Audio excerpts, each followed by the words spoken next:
الحمد لله رب العالمين والعاقبة للمتقين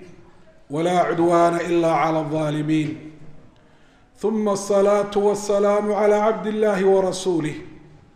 محمد وعلى آله وصحبه وسلم تسليما كثيرا أما بعد أيها المسلمون عباد الله الله سبحانه وتعالى خالقنا أبوري والله الرحمن والرحيم فضلقي سنو آدو بلاريهي deeqdii sunaad ay u badan tahay isagoo addoomaha u abuuray inay caabudaan una siiyey waxa uu nicam siiyey oo dhan si ay hawsha u qabtaan sida rabbi uu yidhi wamaa khalaqtu ljinna walinsa ila liyacbuduun arrintaasina xaq ugu leh haddana ilaahay subxaanahu wa tacaala rataba licibaadihi cala alcibaadaat فضائل عظيمة وفوائد جمة إلهي سبحانه وتعالى أدومه عبادات كفر الإيوائية السنبة وها ربي سبحانه وتعالى وصاري وربي أقليي فايدوين هذا التربضا يفضليان لكوب كريم وحول يا الإمام أحمد رحمه الله والترمذي من حديث الصحابي الجليل نعيم بن همار الغطفاني أنه قال سمعت رسول الله صلى الله عليه وسلم يقول قال الله تعالى يا ابن آدم لا تعجز عن 4 ركعات من أول النهار أكفك آخره. وروى الترمذي من حديث أبي الدرداء وأبي ذر رضي الله عنهما أن النبي عليه الصلاة والسلام قال قال الله تعالى ابن آدم اركع لي 4 ركعات من أول النهار أكفك آخره. هو حديث صحيح. وحنبي محمد عليه الصلاة والسلام ربي وكوري وحديث القدس وهدلك إلهيه inuu ilaahay la hadlay bani aadamka oo dhan rag iyo dumar oo uu yidhi ilma aadamow ina aadanow ha ka caajisin 4 ragcadood oo aad tukato maalinta bilowgeeda haddaad sidaa yeesho waxaan kuu ballan qaadayaa maalinta aakhirkeeda iyo gelinkeeda dambe in aan kaa difaaco shar iyo dhibaato musiibo iyo aafo waxa dhacayo oo dhan. riwaayada kale Abu Daawud iyo Tirmidhi Abi Darda iyo Abi Dhar ay ka wariyeen wuxuu rasuulku yidhi calayhi salaatu wasalaam ilaahay wuxuu yidhi ina aadamow 4 ragcadood ii tuko min awali nahaar maalinta bilowgeeda waxaan kuu ballan qaadaya aan kuu damaanad qaadayaa maalinka aakhirkiisa iyo xaggiisa dambe inaan ku ilaaliyo. waa xadiis aada iyo aada u weyn walaalayaal. waxa uu tilmaamayaa fadliga ay leeyihiin 4 ragcadood oo addoonku ilaahay daraaddii uu tukado. faa'iidadaa yeelan maayaan haddaanu ikhlaas la socon iyo ilaahay daraaddii inuu tukanaya. irkac liya laa ligayri aniga ii tuko ujeeddo kale ha u tukanin 4 ragcaad 4 ragcadood oo la tukado maalin kasta bilowgiisa fadliga weyna ku jira ayuu ilaahay subxaana wa tacaala inoo sheegay waa ilaahay addoonka tukada 4 inuu ku ilaalinayo ana allaha yaxfadu bihina diina alcabdi wa dunyaah addoonka diintiisa iyo adduunyadiisa labadaba ilaahay inuu ugu ilaalinayo oo ilaahay subxaana wa tacaala uu kaga ilaalinayo shar musiibo dhacdooyinka wax xanuujiya dhammaantood. 4 ragcadood haddaba waa kuwee culimada qaarkood waxay yidhaahdeen waa 2 ragcadood ee salaada subax iyo 2 sunnaha ka horeeya. 4 waa 4 waayo xaqiiqo iyo dhab ahaan iyagaa maalinka bilowgiisa dhaca oo maalinku waxa uu bilaabmaa sida shareecada islaamku ay u dhigto marka uu waagu baryo marka awalu nahaar afarta ragcadood ayaa dhaca waxaa kaloo taa ay ku xoojiyeen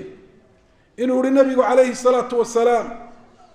man salla subxa fi jamaaca fahuwa fi dimat illah qofka salaada subax jamac ku tukada waa qof ilaahay uu ilaalinayo oo ilaahay baa salaada subaxa jamaacada uu ku tukaday ku ilaalinaya diintiisa iyo adduunyadiisa labadaba ahlucilmi kale waxay yidhaahdeen sida abu daawuud iyo tirmidi iyo ciraaqi iyo ibnu rajab iyo kuwo kaloo badaniba afarta ragcadood waa afar ragcadood oo salaada subax iyo sunnaheeda ka dambeeya waa salaatu duxaa bay yidhaahdeen salaad barqada weeye waa salaad aada u fadli badan oo nebi maxamed calayhi salaatu wasalaam uu tukan jiray markay dadku adduunyada ku foofaan ee quluubtooda ay jeediso siday tihi caaisha radia allahu canha kama fi muslim kana nabiyu calayhi salaatu wasalaam yusali duxaa arbacan wayaziidu ma shaa allahu an yaziid rasuulku waktiga barqada afar ragcadood buu tukan jiray mararka qaarkoodna wuxuu ziyaadin jiray inta ilaahay uu doono oo salaad xad iyo tiro go-an le maaha waa salaada uu ku magacaabay rasuulku salaatu lawaabiin salaada kuwa toobadkeenka badan alla u noqoshada badan salaatu lawaabiina xiina tarmidu lfisaal waa barqa kulusha ay nirgaha yaryar raramoodaan ayaa salaada waktigeeda u fadliga badan uu yahay markay qoraxdu soo baxdo ee waktigii salaada laysu diiday la dhaafo ee waran qadarkii in leeg ay kor u kacdo ayuu waktigeedu bilaabmayaa si la isku waafaqsan yihi oo bilaa khilaafa waktiyada ka horeeya khilaaf baa ku jira waxaanu salaada waktigeedu joogaa ilaa waktiga kale salaada laysu diiday la gaadhayo waa markay qoraxdu samada bartankeeda istaagto laba ragcadood baa u yar inta u badanina xadma laha wayaziidu maa shaa allahu an yaziid inta u tirada badana nebi maxamed uu tukadayna waa 8 ragcadood yowma fatxi maka sida umuhaani ay ka warisay 8 ragcadood baa maalintii nebigu maka uu furtay uu tukaday waa subxatu duxaa sunnihii barqada marka waa salaadaas bay yidhahdeen cilmiga qaarkood sheekhulislaam ibnu taymiya raximah llah iyo ahlucilmi kaleba waa salaada subax bay yidhaahdeen iyo sunnaha ka horeeya ahlucilmi badanna waxay yidhaahdeen afarta ragcadood waa 4 ragcadood oo salaatu duxa ah xaasilkuna wuxuu noqonayaa addoonka ilaahay ee khayrka ku dadaalaya ee rabo waxbaba inaanay dhaafin inuu salaada subax jamaaco ku tukado hadduu nin yahay sunnaha ka horeeya ee nebigu uu yihi calayhi salaatu wasalaam rakcata alfajri khayru min addunya wamaa fiiha labada ragcadood subaxa ka horeeya adduunyadii waxyaalaba ka khayr badanna uu ku dadaalo intaa dabadeedna uu tukado ugu yaraan 4 ragcadood oo salaatu duxa ah qofka intaa isku darsadaa shaki kuma jiro xadiidkani sida uu sheegayo haddii la yidhaahdo waa salaada subax iyo sunnaheeda iyo haddii la yidhaahdo waa 4 ragcadood oo salaatu duxa ah labada tii loo dhigaba inuu fadliga helaayo wax shaki ahy kuma jiro marka waxaa la gudboon qofka muslimka ah camalada aadka u fudud iyadoo niyadiisu ay saafi tahay oo ilaahay daraaddi u samaynayo oo rabbi uunu wax kaga doonayo inuu aada ugu dadaalo faa'iido kalena waa leedahay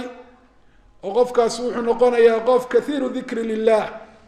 waktigaa barqada ee dadka wax dhiganaya iyo wax dhigaya iyo wax shaqaysanaya oo adduunye ku foogan ay u qaybsameen inuu isagu ilaahay subxaana watacaala xusuusto oo ilaahay uu tukadaa waa calaamad iyo daliil tusinaya inuu yahay addoon qalbigiisu ilaahay ku xidhan yahay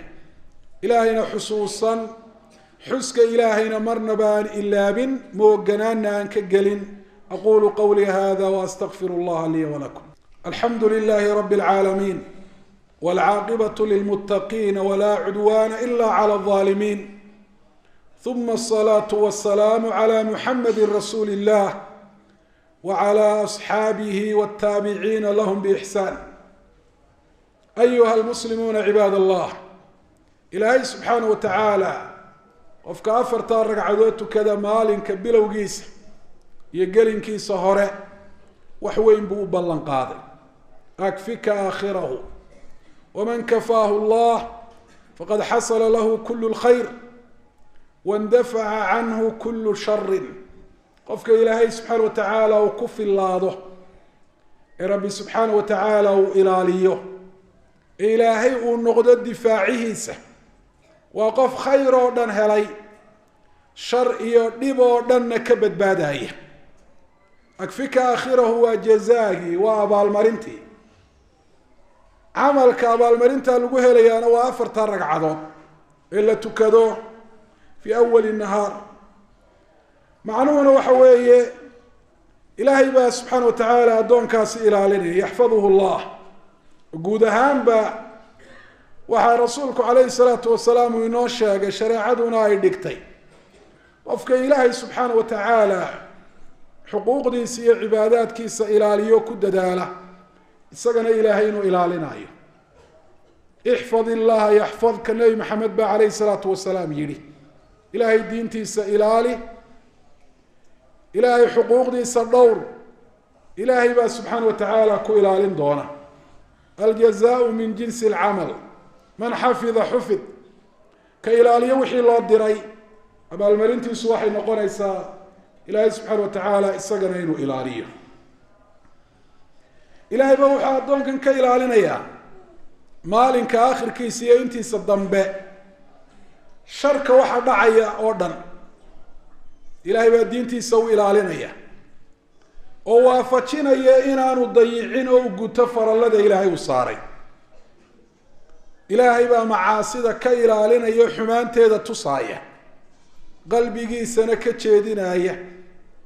haddii ay ka dhacdana ilaalinta ilaahay waxaa ka mid ah an yuwafiqahu litawba,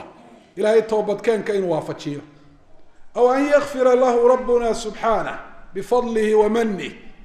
ama ilaahay maadaama addoonkaasi camalka wanaagsan uu sameeyey inuu u dhaafo oo camalka wanaagsan abaalmarintiisa uu ka dhigo dembi dhaaf addoonkaasi uu helo.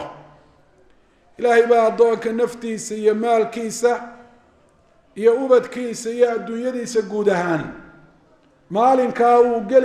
gelinkeeda ama qeybteeda hore uu tukaday 4 ragcadood oo lilaahiya, ilaahay baa masaa'ibta ka ilaalinaya iyo aafooyinka iyo dhibaatooyinka ilaahay u qadaray maalinkaasi inay dhacaan. wuxuu ihi alimaamu alciraaqi raximah llahu tacaala isagoo xadiidka sharaxaya, yaxtamilu kifaayatahu min alaafaati aw min adunuub. labadaba waa aqbali karaa inuu macnuu yahay ilaahay baa ka ilaalinaya aafooyinka iyo masaa'ibka iyo dhibaatooyinka, iyo ilaahay baa dembiyada ka ilaalinaya. alcadiimu aabadi oo sharaxay sunanu abi daawuud isna wuxuu ihi isagoo suyuuti ka soo raraya, yaxtamilu an yuraada kifaayatuhu min alaafaat walxawaadith addaara. waxaa xadiidka lagu fasiri karaa in loo jeedo ilaahay wuxuu ka ilaalinayaa musiibooyinka iyo dhacdooyinka dhibka leh, wa an yuraada xifduhu min aldunuubi walcafwi cama waqaca minhu fi dalika. waxaa kaloo lagu fasiri karaa inuu ilaahay ka ilaaliyo addoonka maalinka aakhirkiisa dembiyada, wixii ka dhacana ilaahay subxaana wa tacaala inuu dhaafo. aw acamu min dalika, waxaa kaloo lagu fasiri karaa intaaba in ka macno ballaadhan, oo inuu ilaahay diintiisa u dhowr u ilaaliyo, adduunyadiisa oo dhanna ilaahay masaa'ib iyo shuruur iyo dhibaatooyin ilaahay inuu uga ilaaliyo. alimaamu suyuuti buu hadalkaasi uu ka soo raray. waa fadli aada iyo aada u weyn oo u baahan camal fal qofka muslimka ah marka uu maqlo inuu ka faa'iideysto o uu ka haniimeysto. وأسأل الله سبحانه وتعالى أن يوفقنا لذلك. اللهم صل على نبينا محمد وعلى آل نبينا محمد كما صليت على إبراهيم وعلى آل إبراهيم، وبارك على محمد وعلى آل محمد كما باركت على إبراهيم وعلى آل إبراهيم في العالمين إنك حميد مجيد.